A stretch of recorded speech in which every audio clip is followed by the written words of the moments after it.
జై శ్రీరామ్. రాముడికి రామేశ్వరానికి ఉన్న సంబంధం తెలుసుకుందాం రండి. మర్యాద పురుషోత్తముడు శ్రీరాముడు 14 ఏళ్ళు వనవాసం చేశాడు. ఈ కాలంలో అతడు చాలా ప్రదేశాల్లో ఉన్నాడు.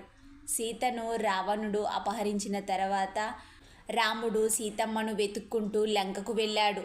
లంకకు వెళ్లేందుకు రామసేతు వంతెనను నిర్మించడంలో అతనితో పాటు వానర సైన్యం మొత్తం సహకరించింది. శ్రీరాముణ్ణి ఆరాధించేవాడు శివుడు, శివుణ్ణి ఆరాధించేవాడు శ్రీరాముడు.